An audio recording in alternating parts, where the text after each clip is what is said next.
Hear me, great fathers. Noble tribunes, stay! For pity of mine age, whose youth was spent in dangerous wars, whilst you securely slept.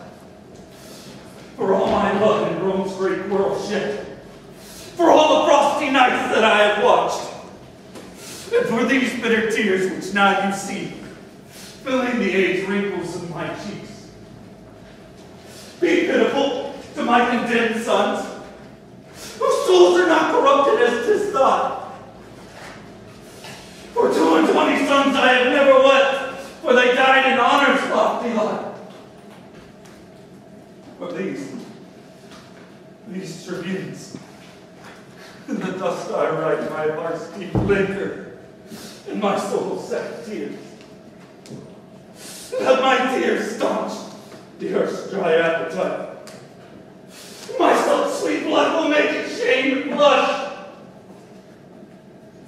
O earth, I will befriend thee more with rain that shall distill from these two ancient urns. Then youthful April shall with all his showers, and summer's drought will drop upon thee still. In winter time, with warm tears I will melt the snow, and keep eternal springtime on thy face. So thou refuse to drink my dear son's blood. O reverend tribunes, O gentle aged men, unbind my sons, reverse the doom of death, and let me say, never wept before. My tears are not prevailing orators. O noble father, you lament in vain. The tribunes here do not know man is by, and you would count your sorrows to a stone. O Lucius, for thy brothers let me plead. Great tribunes, once more I entreat of you. My gracious lord, the tribunes hear you not. Why, 'tis no matter, man, if they did hear. They would not mark me. And if they did mark, they would not pity me. Yet plead I must. Therefore I tell my sorrows to the stones, though they cannot answer my distress. Yet, in some sort, they are better than the tribunes, for they will not intercept my tale. When I do weep, they humbly at my feet receive my tears and seem to weep with me. Wherefore standst thou with thy weapon drawn? To rescue my two brothers from their death, for which attempt the judges have pronounced my everlasting doom of banishment. O happy man, they have befriended thee. Why, foolish Lucius, dost thou not perceive that Rome is but a wilderness of tigers? Tigers must prey, and Rome affords no prey. But me and mine, how happy art thou then from these devourers to be banished? But who comes with our brother Marcus here? Good Titus, prepare thine aged lads to weep, for if not so, thy noble heart to break. I bring consuming sorrow to thine age. Will it consume me? Let me see it then. This was thy daughter. Why, Marcus, so she is. I repeat, this object kills me. Faint-hearted boy, rise and look upon her. Speak, Lavinia. What a cursed man hath made thee endless in thy father's sight. What fool hath added water to the sea, or brought torches to bright burning Troy? My grief was at a height before thou camest, and now like Titus, it disdaineth bounds. Give me a sword, I'll chop off my hands too, for they have fought for Rome and all in vain, and they have nursed this woe in feeding life.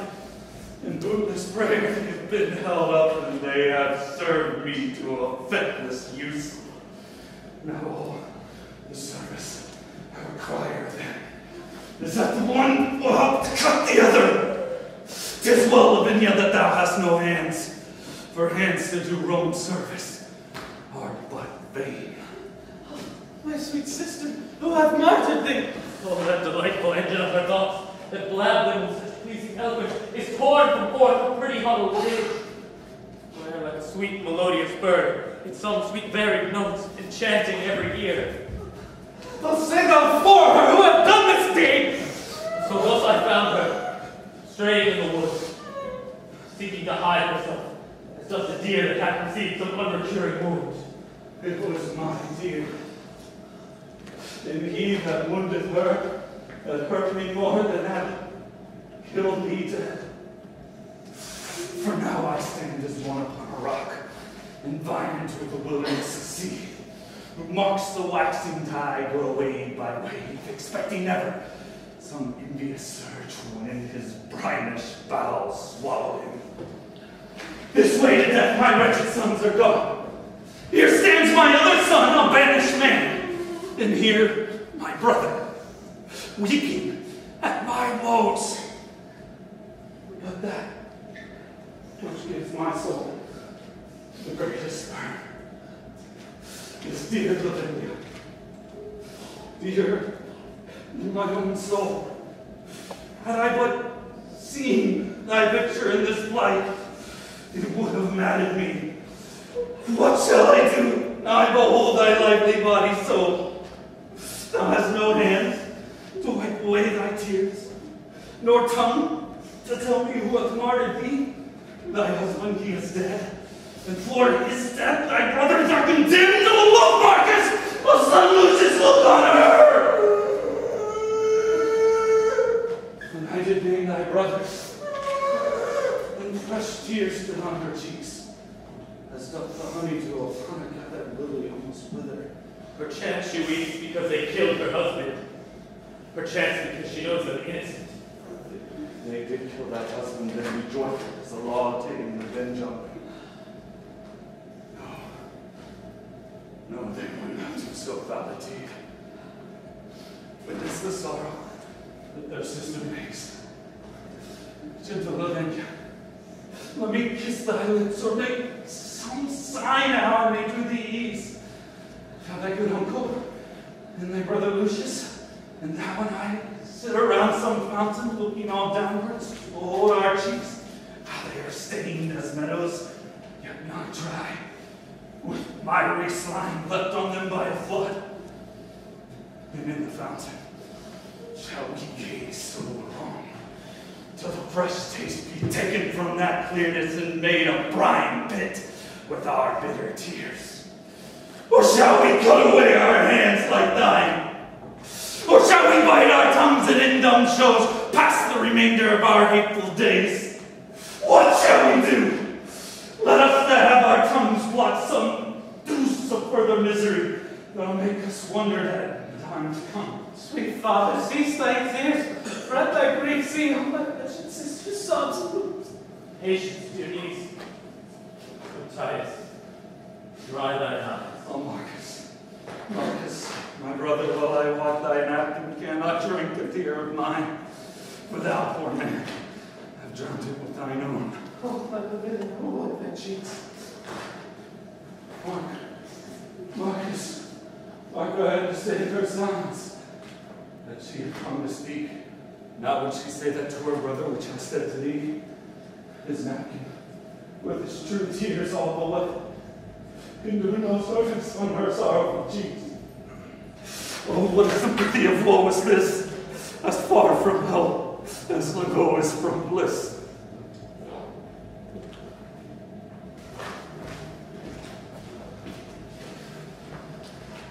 Titus Andronicus, my lord the emperor sends thee this word, that if thou love thy sons, that Marcus, Lucius, or thyself, old Titus, or any one of you, chop off your hand and send it to the king.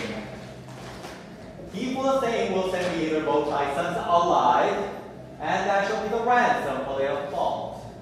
Oh, gracious emperor, oh, gentle Aaron, did ever raven sing so like a lark that brings sweet tidings of the sun's uprise? With all my heart I'll send the emperor my hand. Good Aaron, wilt thou help to chop it off? Stay, father, for that noble hand of thine that hath thrown down so many enemies shall not be sent. My hand will serve the turn. My youth can better split my bud than you. Therefore mine shall save my brothers' lives. No, which of your hands hath not defended Rome, and reared aloft the bloody battle, driving destruction on the enemy's castle, on none but hope or of high desert? My hand hath been but idle. Let it serve to ransom my two nephews from their death, then have I kept it to a worthy end. Nay, come, agree whose hand shall go along, for fear they die before your pardon come. My hand shall go. My hand shall not go. Sir, strive no more. Such withered herbs as these are meat for plucking up, and therefore mine. For our father's sake and mother's care, let me show a brother's love to thee. If I shall be thought my son, let me redeem my brothers both from death. Sirs, agree between you. I'll spare my hand. Fetch an axe. But I shall use the axe. Come hither, Aaron. I'll deceive them both. Lend me thy hand, and I shall give thee mine.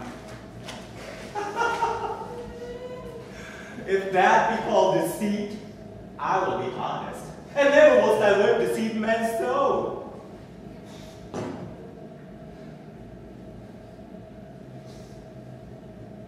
But I'll deceive you in another sort, and that you'll say ere half an hour pass.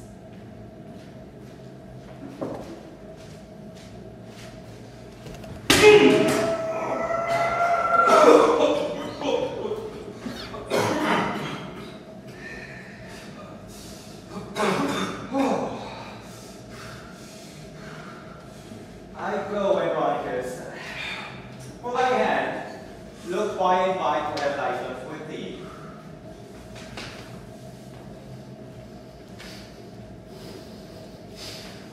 Their heads, I mean. Oh, how this villainy the fattening with the very thoughts of it.